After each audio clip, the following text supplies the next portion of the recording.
কাল থেকে উন্মাদের মতো রূপাকে খুঁজে চলেছে বাঁধন। পুরো শহরের পুলিশ বাহিনীকে মাঠে নামিয়ে দেওয়া হয়েছে। শহর জুড়ে তন্ন তন্ন করে খোঁজা হচ্ছে তাকে, কিন্তু কোথাও এতটুকু হদিস মিলছে না। সবাই শূন্য হাতেই ফিরে আসছে। রূপার এই নিখোঁজ হয়ে যাওয়াটা বাঁধনের বুকে যেন রক্তক্ষরণ ঘটিয়ে চলেছে। নিজেকে অনেক কষ্টে শক্ত রাখার আপ্রাণ চেষ্টা করছে সে। বারবার হন্তদন্ত হয়ে কন্ট্রোল রুমে ছুটে যাচ্ছে বাঁধন, কিন্তু প্রতিবারই ফলাফল সেই চরম শূন্য। বিগত ২৪ ঘন্টার মধ্যেই এই বিশাল শহরটা থেকেই যেন রূপাকে একদম হাওয়া করে করে দেওয়া হয়েছে। হতাশায় কখনো হয়তো ভেঙে থেকে ভেতর থেকে ভেঙে পড়ছে, আবার পরক্ষণে রূপাকে যে কোনো মূল্যে খুঁজে বের করতেই হবে ভেবে নিজেকে নতুন করে শক্ত করছে বাঁধন। কিন্তু বারবার সেই একই ব্যর্থতা দেখে এবার আর নিজের উপর নিয়ন্ত্রণ রাখতে পারল না বাঁধন। দাঁতে দাঁত চেপে দেয়ালের উপর সজোরে একটা রক্তারক্তি ঘুষি বসিয়ে দিল সে। তার আঘাতের প্রচণ্ডতায় যেন পুরো কন্ট্রোল রুমটাই এক মুহূর্তে কেঁপে উঠল। উন্মাদের মতো রক্তবর্ণ চোখ জোড়া নিয়ে চিৎকার করে উঠল বাঁধন। ওকে পাওয়া যাচ্ছে না মানে? ২৪ ঘন্টার মধ্যে ওকে নিয়ে কি ভিন দেশে চলে গেছে নাকি? শুনে রাখুন, আমার রূপকে যদি খুঁজে বের করতে না পারেন, তাহলে আপনাদের একটারও চাকরি আমি আস্ত রাখবো না। বাঁধনের সেই হিংস্র রূপ আর হুমকির তোড়ে উপস্থিতি পুরো পুলিশ বাহিনী ভয়ে রীতিমতো কাঁপতে শুরু করে দিল। ঠিক তখনই অখিল ধীর পায়ে এগিয়ে এসে বাঁধনের কাঁধে সান্ত্বনার হাত রেখে বলল, শান্ত হ বাঁধন। আমরা তো আমাদের সাধ্যের শেষটুকু দিয়ে চেষ্টা করছি। পুরো শহর খোঁজা শেষ, এমনকি ঢাকা, বরিশাল, চট্টগ্রাম সবকটি বিভাগীয় শহরের পুলিশ একযোগে খুঁজে চলেছে, কিন্তু রূপাকে কোথাও পাওয়া যাচ্ছে না। মনে হচ্ছে সত্যি সত্যিই মাত্র একদিনের মধ্যে কেউ তাকে নিয়ে দেশ ছেড়ে চম্পট দিয়েছে। দেয়ালে মাথা ঠেকিয়ে নিথর হয়ে দাঁড়িয়ে রয় বাঁধন। শক্ত করে চোখ দুটো বন্ধ করে বারবার ঘন ঘন বড় বড় শ্বাস ফেলতে থাকে। ঘুরে ছেয়ে থাকা দমবন্ধ নীরবতার মাঝে অখিল কিছুক্ষণ ভেবে আবার হঠাৎ করে বলে উঠল, আচ্ছা বাঁধন, এখানে রজনী রহমানের হাত নেই তো? কথাটা কানে পৌঁছানো মাত্রই চট করে চোখ জোড়া মেলে তাকালো বাঁধন। মুহূর্তেই তার বুকের মুখ গভীরে জমে থাকা আগুনটা দাউ দাউ করে জ্বলে উঠল। দুটো হাতের মুঠো শক্ত করে হয়ে উঠল।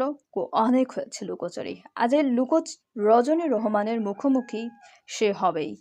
টেনে তারে ওই নোংরা মুখোশটা আজ খুলে ছুঁড়ে ফেলবেই। কথাগুলো মনে মনে স্থির করেই আর এক সেকেন্ড না দাঁড়িয়ে তরতর করে রুম থেকে বেরিয়ে এলো বাঁধন। তার পিছু পিছু অখিলও বেরিয়ে এলো। অখিলকে কি করতে হবে চলতে চলতেই তার সংক্ষেপে বুঝিয়ে দিল বাঁধন। অখিলও গম্ভীর মুখে মাথা নেড়ে সায় দিল। বাইরে অ্যান্সি, নিক্সি, ওমর, জেইন, বৃষ্টি আর আকাশ সবাই উৎকণ্ঠিত আর চিন্তিত মুখে দাঁড়িয়ে আছে। বাঁধনকে ভেতর থেকে বের হতে দেখে আকাশ তড়িঘড়ি করে এগিয়ে এসে বলল, খোঁজ পেলি? গাড়ির লক খুলে ভেতরে উঠতে উঠতে বাঁধন সংক্ষেপে জবাব দিল, না। গাড়িতে উঠে বসতেই পেছনে চুপচাপ অ্যান্সি, নিক্সি, অমর আর জেইন গিয়ে চেপে বসলো। আকাশ বাঁধনের খোলা জানালা দিয়ে ভেতরে তাকিয়ে উদ্বেগের সঙ্গে শুধালো, কোথায় যাবে এখন? গাড়ির চাবি ঘুরিয়ে ইঞ্জিন স্টার্ট দিয়ে বাঁধন ভারী কণ্ঠে বলল, বাড়ি। বাক্যটুকু শেষ হওয়া মাত্রই ঝড়ের বেগে ধুলো উড়িয়ে গাড়ি চালিয়ে বেরিয়ে গেল বাঁধন। পেছনে তার দেখানো পথ ধরে ফলো করলো অখিল, আকাশ আর এক মুহূর্ত সময় নষ্ট না করে নিজের গাড়ি নিয়ে দৌড়ে গেল। কিন্তু বৃষ্টিকে তখনও নিথর পাথরের মতো দাঁড়িয়ে থাকতে দেখে গাড়ির জানালা নামিয়ে থমথমে গলায় বলল, এভাবে মূর্তির মতো দাঁড়িয়ে না থেকে গাড়িতে উঠে বসো। বৃষ্টির সারা শরীর ভয়ে আর আতঙ্কে থরথর করে কাঁপছে। নিঃশব্দে নির্দেশ মেনে চুপচাপ উঠে বসলো সে। চোখের জলে বুক ভেসে গেছে। পুরো ফ্যাকাশে মুখটায় কোনো অসারতা নেমে এসেছে, যেন কোনো গভীর দুঃস্বপ্নের ঘোরে হারিয়ে গেছে। কাঁদতে কাঁদতে চোখ দুটো ফুলে জবা ফুলের মতো লাল হয়ে গেছে তার। রূপাকে খুঁজে পাওয়া যাচ্ছে না, কথাটা যতবার মনে পড়ছে ততবারই কলিজাটায় যেন আশঙ্কায় দুমড়ে মুচড়ে কেঁপে উঠছে। বাঁধনের গাড়ি সোজা এসে থামলো রহমান ভিলার সামনে। পেছনে অখিলের গাড়ি আর আকাশের গাড়িও সশব্দে এসে দাঁড়ালো। দ্রুত গাড়ি থেকে নেমে বাড়িটার দিকে স্থির চোখে তাকালো বাঁধন। কতদিন পর আজ সে এই বাড়িতে পা রাখছে। নিজের জন্মভিটা হয়েও কেমন যেন অচেনা, বড় নিঃসঙ্গ ঠেকছে তার কাছে এই বাড়িটাকে। বুক চুড়ে একটা দীর্ঘশ্বাস ফেলে সে ধীরে ধীরে সামনের দিকে পা বাড়ালো। পেছনে বাকি সবাই নীরব অনুগামী হয়ে অনুগমন করলো তাকে। দরজার সামনে দাঁড়িয়ে শক্ত থমথমে মুখ কলিং বেল চাপ দিল বাঁধন। ড্রয়িং রুমে বসে তখন রজনী রহমান রূপার নিখোঁজ হওয়া নিয়ে ন্যাকা কান্না কাঁদছিলেন, আর পাশে বসে শিলা রহমান তাকে নানাভাবে সান্ত্বনা দেওয়ার চেষ্টা করছিলেন। অন্য সোফায় মাথা নিচু করে থমথমে মুখে বসে আছেন আহসান রহমান, আতিক রহমান আর হাজি রহমান। শান্তাও আরেক কোণে চুপচাপ বসে আছে। সবার চোখে মুখে একরাশ আতঙ্ক আর দুশ্চিন্তার স্পষ্ট ছাপ। কলিং বেল বাজতেই শিলা রহমান এগিয়ে গিয়ে দরজাটা খুলে দিলেন, কিন্তু দরজা খুলতেই সামনে বাঁধনকে দাঁড়িয়ে থাকতে দেখে তার চোখ দুটো যেন কপালে ওঠার জোগাড়। চমকে উঠে অবাক কণ্ঠে তিনি বললেন, বাঁধন, তুই?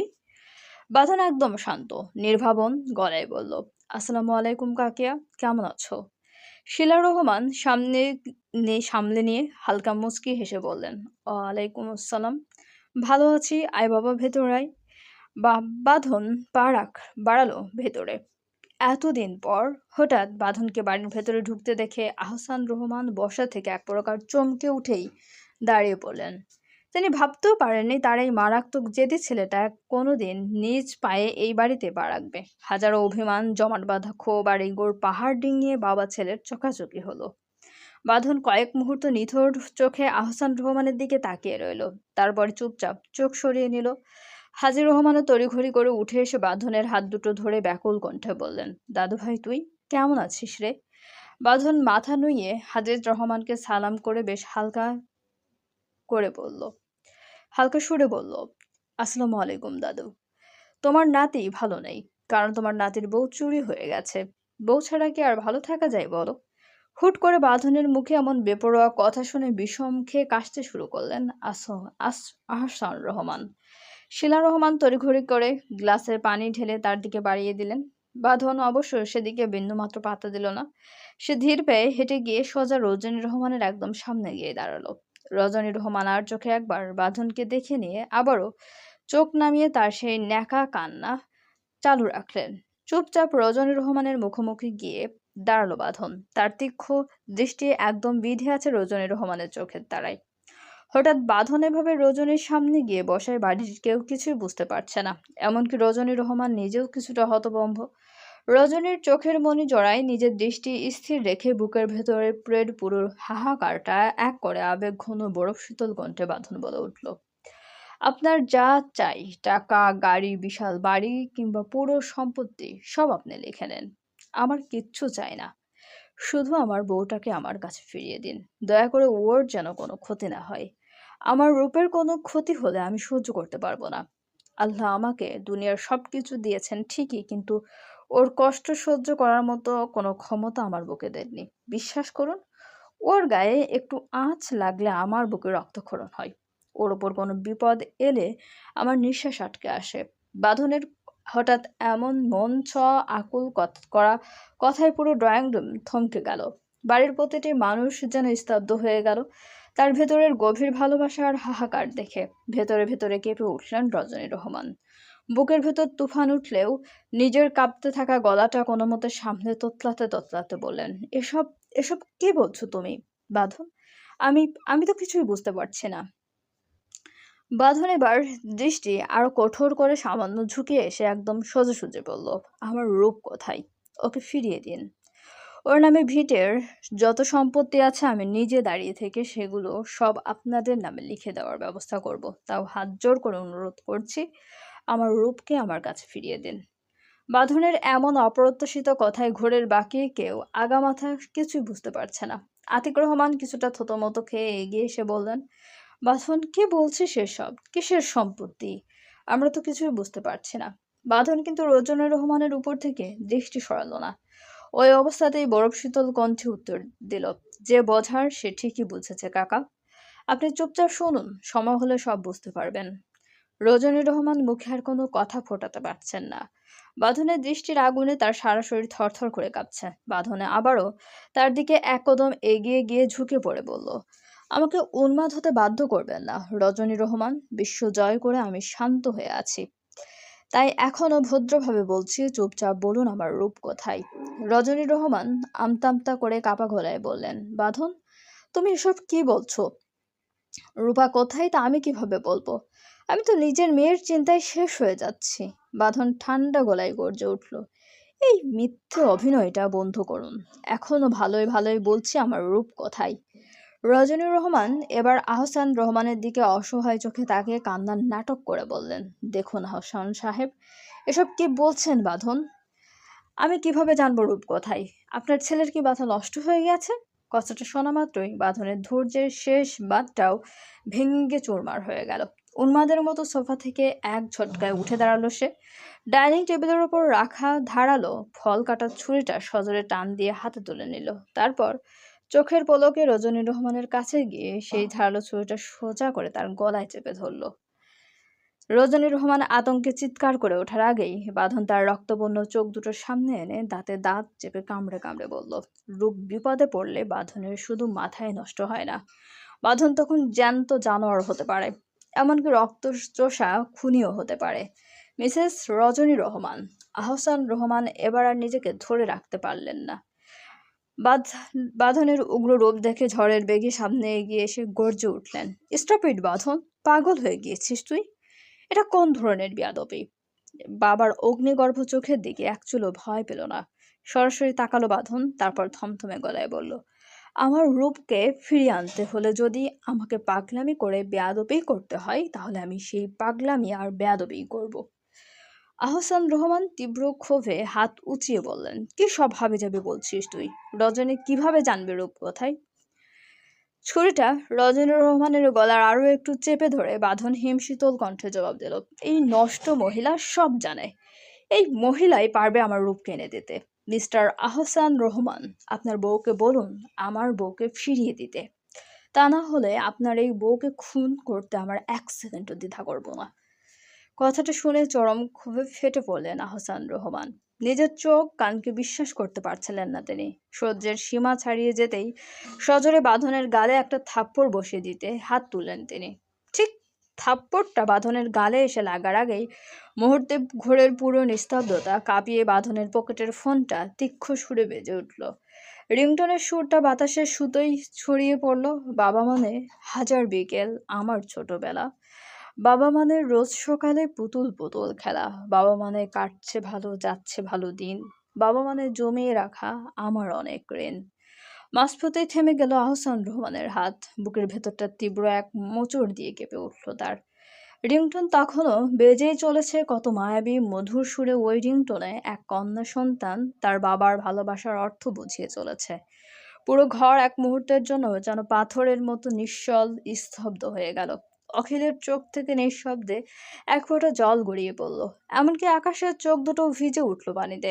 অ্যান্সি, নিক্সি, অমর, জেইন সবার চোখেই পানি, কারণ এরা বাঁধনের সবচেয়ে কাছের মানুষ। এই বিশেষ রিংটনটির পেছনের রক্ত ভেজা ইতিহাস আর বাবার আবেগ তাদের খুব ভালো করেই জানা। বাঁধন একটা বিষাদের হাসি হেসে আহসান রহমানের দিকে তাকিয়ে বলল, হাত থামালেন কেন? মারুন। একটা নয়, যত ইচ্ছে মারুন আমাকে। যদি আপনার বুকের আগুন একটুও কমে, তবে দাঁড়িয়ে আছেন কেন? মারুন। আহসান রহমান আর কোনো কথা ফোটাতে পারলেন না মুখে। কোনো মতে পা টেনে এনে নিথর হয়ে সোফায় বসে পড়লেন। অখিল আর নিজেকে সামনে রাখতে পারল না, শক্ত পায়ে এগিয়ে এসে সবার মাঝখানে দাঁড়িয়ে উচ্চ কণ্ঠে বলল, আজ আপনাদের এই তথাকথিত সম্মানিত পরিবার থেকে আমি এক বিশ্বমানের রূপসী অভিনেত্রীর মুখোশ টেনে খুলে দেব। সবাই চরম কৌতূহল আর ব্যাকুলতা নিয়ে অখিলের দিকে তাকালো। অখিল সাথে আনা ল্যাপটপটা বের করে ডাইনিং এর উঁচু টেবিলটার উপর রাখলো, সাথে ঘর শুদ্ধ সবাই দেখতে পায়। পেন ড্রাইভ কানেক্ট করে ল্যাপটপে প্রথম ফুটেজটা প্লে করলো সে, যেখানে বাঁধন আর অখিল মারুফ হোসেনের সাথে পুরো মুখোমুখি কথা বলছিল। একই সাথে অডিও রেকর্ডিংটা স্পিকারে ছেড়ে দিল অখিল। ড্রয়িং রুমে সবাই স্তম্ভিত হয়ে সেদিকে তাকিয়ে শুনতে লাগলো। স্ক্রিনে মারুফ হোসেনের মুখ, আর তার কথা শোনা মাত্রই রজনী রহমানের সারা শরীর বরফের মতো ঠান্ডা হয়ে আসতে লাগলো। ঘন ঘন বড় বড় ঢোক গিলতে লাগলেন তিনি। মারুফ হোসেনের জবানবন্দিতে রূপার আসল পরিচয় এবং রজনী রহমানের অতীতে করা হাড় হিম করা প্রতারণার কথা শুনে উপস্থিত সবার চোখ যেন কপালে উঠে গেল। আহসান রহমান ঝড়ের বেগে সোফা থেকে উঠে দাঁড়ালেন, নিজের কানকে বিশ্বাস করতে না পেরে চিৎকার করে বললেন, হোয়াট? রূপা রজনীর নিজের মেয়ে না, ও কানাডার খ্রিস্টান পরিবারের মেয়ে। শিলা রহমান মাথা ঘুরে ওঠার জোগাড় হলো। অখিল বরফ শীতল গলায় বলল, গল্প কিন্তু এখানেই শেষ নয় আহসান আঙ্কেল, আসল খেলা তো কেবল শুরু, আরো দেখাচ্ছি। কথাটা বলেই অখিল আরেকটা ভিডিও ফুটেজ প্লে করলো।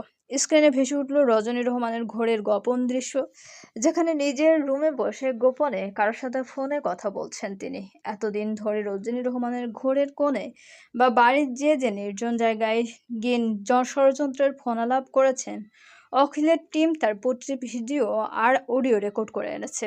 একে একে সেই সব ভয়ঙ্কর বার্তা ড্রয়িং রুমের স্পিকারে বাজতে শুরু করলো। সব কথা শোনার পর মনে হলো যেন গোটা রহমান পরিবারের মাথার ওপর কোনো এক বিশাল পাহাড় ভেঙে পড়ল। আহসান রহমান তীব্র যন্ত্রণায় বুক চেপে ধরে সোফায় ঢলে পড়লেন। তার বুকের ভেতরটা যেন খা খা আগুনে ছাই হয়ে যাচ্ছে। যেই মহিলার জন্য তিনি নিজের কলিজার টুকরো, নিজের জন্ম দেওয়া সন্তানের গায়ে হাত তুলেছেন, পরম আদরে একটা মিষ্টি কথাও বলেননি, যার কথা শুনে নিজের ছেলেকে সারা জীবন ভুল বুঝে এলেন, আর সেই মহিলা কেন কিনা এতটা নীচ, এতটা জঘন্য চক্রান্তকারী। রজনী রহমানের অবস্থা তখন একদম জ্ঞান হারানোর মতো। মাথা ঝিমঝিম করছে, তার চোখের সামনে সবকিছু অন্ধকার হয়ে আসছে। তিনি কিছুতেই মাথায় মেলাতে পারছেন না বাড়ির ভেতরের এসব ভিডিও আর অডিও গোপন রেকর্ড করা কখন আর কে করলো। অখিল ধীরে পায়ে রজনী রহমানের একদম সামনে গিয়ে দাঁড়ালো, মুখে এক চিলতে বিষাক্ত বাঁকা হাসি ফুটিয়ে বলল, কি আন্টি, বড্ড অবাক হচ্ছেন তো? ভাবছেন আমার এসব গোপন দৃশ্য কিভাবে রেকর্ডিং করলাম? আরে, আমরা কষ্ট করে দাঁড়িয়ে থেকে রেকর্ড করিনি, রেকর্ড করেছে সিসি ক্যামেরা। পুরো ড্রয়িং রুম থমথমে, যেন নিঃশ্বাস ফেলার শব্দটুকু উধাও হয়ে গেছে। অখিল ঘরের মাঝখানে চারপাশের ঘাসের মতো পায়চারি করতে করতে হালকা চালে বলল, এই বাড়ির প্রতিটি আনাচে কানাচে, প্রতিটা গোপন কোণে অডিও রেকর্ডার আর সিসি ক্যামেরা বসানো আছে। আর এই খবরটাই এই বাড়ির কোনো মাছিও জানতো না, শুধু জানতাম আমি আর বাঁধন। কারণ এই পুরো মাস্টার প্ল্যানটাই ছিল বাঁধনের, আর পুরো ড্রয়িং রুম বা গলি নয় আন্টি, বাঁধনের নিজের ঘরেও সিসি ক্যামেরা লাগানো ছিল। সেদিন যদি ওই ক্যামেরাটা না থাকতো, তবে শান্তার সাজানো ওই নোংরা চক্রান্ত থেকেও হয়তো আমার বন্ধুটা নিজেকে নির্দোষ প্রমাণ করে বাঁচিয়ে আনতে পারতো না। কথাটা শুনে কানে পৌঁছানো মাত্রই লজ্জায় শান্তার ফ্যাকাশে মুখটা একদম মাটির দিকে নুয়ে এলো। অখিল আর চোখে দৃশ্যটা দেখে ঠোঁটের কোণে একটা তাচ্ছিল্যের হাসি ফুটিয়ে বলল। অন্যদিকে আকাশ আর বৃষ্টি দুজনেই পুরো মেরে গেছে। রূপা কোনো সাধারণ বাংলাদেশি মেয়ে নয়, ও কানাডার বিশাল খ্রিস্টান মাফিয়া পরিবারের মেয়ে। আকাশ একদম ঘোরের মাঝে বৃষ্টির কাঁধে হাত রেখে বিস্ময় ভরা কণ্ঠে শুধালো, তার মানে রূপা মাফিয়ার মেয়ে, তাই না বৃষ্টি? বৃষ্টিও সেই চরম বিস্ময়ের ঘোর থেকে বের হতে না পেরে থমথমে গলায় জবাব দিল, হ্যাঁ স্যার, ও আমাদের মতো সাধারণ বাংলাদেশি নয়, ও বিদেশি মাফিয়ার মেয়ে, যার নাম ইথান প্রিসিয়া। বাঁধন এক দীর্ঘ আর ভারী শ্বাস ফেলল, তারপর ধীর হেসে রজনী রহমানের গলা থেকে ধারালো ছুরিটা সরিয়ে নিল, একদম বরফ শীতল থমথমে গলায় বলল, এখনো কি আপনি সেই পুরনো নাটকটাই চালিয়ে যাবেন? দেখুন, আমি আপনার কোনো ক্ষতি করতে চাই না, শুধু ভালোই ভালোই বলুন আমার রূপ কোথায়। রজনী রহমান আতঙ্কে কাঁপতে কাঁপতে থরথর গলায় বললেন, আমি আমি সত্যি কিচ্ছু জানি না। বাঁধন এবার আর এক মুহূর্ত অপেক্ষা করল না, সোজা ছুরিটার চোখা আগাটা রজনী রহমানের বুকের বাঁ পাশে চেপে ধরে হিংস্র গলায় বলল, মিথ্যা কথা, একটা কথা একদম পরিষ্কার মাথায় ঢুকিয়ে রাখুন মিসেস রজনী রহমান।